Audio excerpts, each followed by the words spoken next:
안녕하세요. 부동산 센스 TV입니다. 오늘은 공동주택 매매계약 시 첨부 서류라든가 준비할 서류에 대해서 설명을 해드려 볼게요. 공인중개사분들 처음에 중개업해서 막막하고 계약할 때 애로사항이 많으시죠? 그러면은 하던 방식을 설명을 해드려 볼게요. 계약을 할 때는 매매계약서가 필요하시겠죠? 그럼 매매계약서에 대한 내용이라든가 특약이라든가 미리 준비해서 그 특성에 맞게 미리미리 준비를 해야 되겠죠. 그리고 매매계약서를 준비를 했으면 그 법정 중개대담물 확인 설명서가 있습니다. 중개사법 25조에 의해서 확인 설명을 해야 되는데 중개사법은 문서로 제시하고 보도로 설명하게 되어 있습니다. 그러니까 관련되는 서류를 미리 준비를 해야 되겠고요.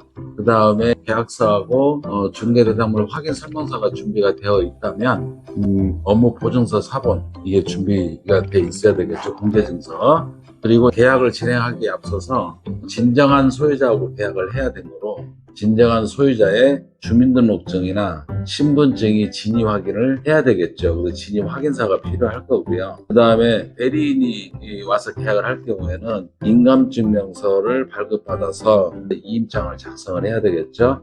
인감증명서는 본인이 발급한 거를 반드시 확인하게 되어 있습니다. 인감증명서의 우측 상단에 보시면은 본인인지 대리인인지 체크가 돼 있어요. 확인할 수가 있고요. 그 다음에 등기부 등본, 계약 시 등기부 등본은 중도금이 있으면 중도금 시, 그 다음에 잔금 시 이때 반드시 3번 다 확인해야 되겠죠. 그리고 토지대장, 대지권 확인도 같이 할 수 있는 대지권 등록부를 발행을 하면 됩니다. 만약에 토지대장에 대지권 등록부하고 집합건물 등기부 등본하고 대지권 비율이 다르다 그러면은 어떤 게 우선일까요? 토지 대장이 우선이라고 생각하시죠? 아니고요. 등기부 등본이 대지권을 보고 토지 대장의 기록을 하는 거거든요. 이럴 경우에는 시청에 건축물 대장 정리하는 부서에 전화를 하셔서 등기부 등본을 얘기해 주시면 바로 수정을 해 주실 거예요. 그리고 건축물 대장도 반드시 확인해야 되고 공동주택 아파트의 경우는 건축물 대장이 3개가 나옵니다.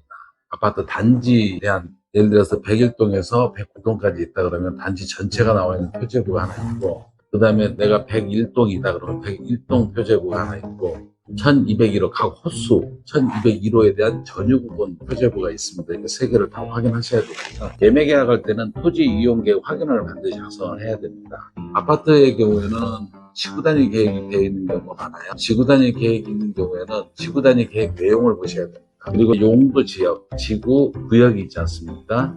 공인중개사법에서는 문서로 제시하고 구도로 설명하게 되어 있어요. 용도 지역이나 용도 지구나 용도 구역에 대해서 토지용계획 확인을 확인한 다음에 문서로 작성할 수 있는 용도 지역 해설서를 구도로 첨부를 해드려야 되겠죠. 그 다음에 기타 다른 공법상 행위 제한이 있으면 그 행위 제한에 대해서 확인 설명을 별도로 문서로 제시를 해야 됩니다. 준비가 안 되면 확인 설명을 안 한 것이 되는 거니까 미리 준비를 하셔야 될 겁니다. 그리고 이제 권리 분석에 관한 내용, 우리가 확인 설명서 내용을 보시면 그 안에 다 기록을 할 수가 없어요.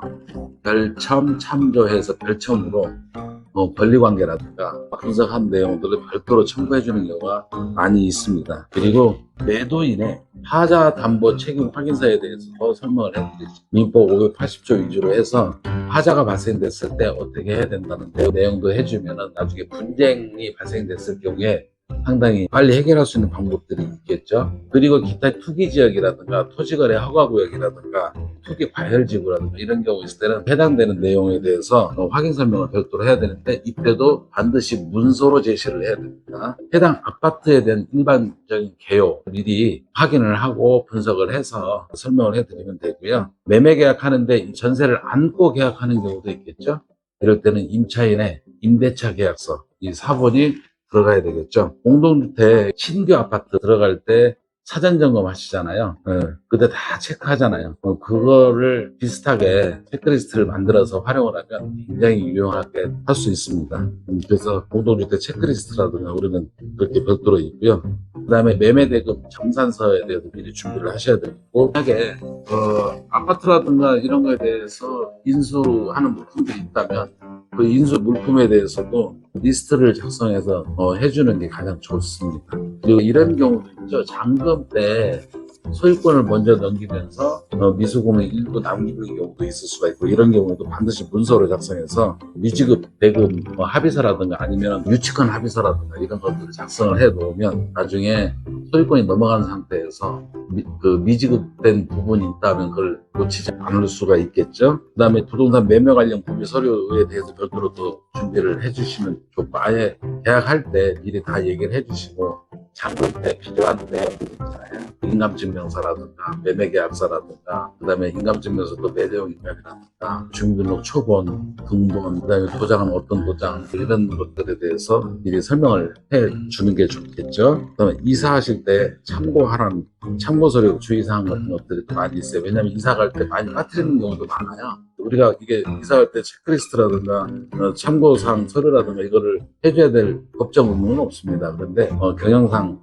좋은 의미로 이렇게 해줄 수가 있고요. 그 다음에 법적으로는 중개사법상으로는 취득 관련 조세에 대해서 확인 설명할 의무가 있지 않습니까? 이제 취득 관련 조세에 대해서도 좀 더 디테일하게, 양도 관련 조세에 대해서도 어느 정도, 양도 관련 조세에서는 물건 의뢰할 때 고객하고 얘기하면서 얘기해 주는 경우가 많이 있습니다. 왜냐하면 매매 계약 중개 성사시키기가 되게 쉽지 않는데, 내일 계약합시다 그러면은 지금 세무사한테 가서 양도세 얼마 나오는지 물어보는 경우가 많이 있어요. 그래서 생각보다 양도세가 많이 나오게 된다면 계약을 안 하는 경우가 많이 있어요. 그래서 저 같은 경우는 물건을 의뢰를 할 때 양도세를 짚어주는 사례가 있고요.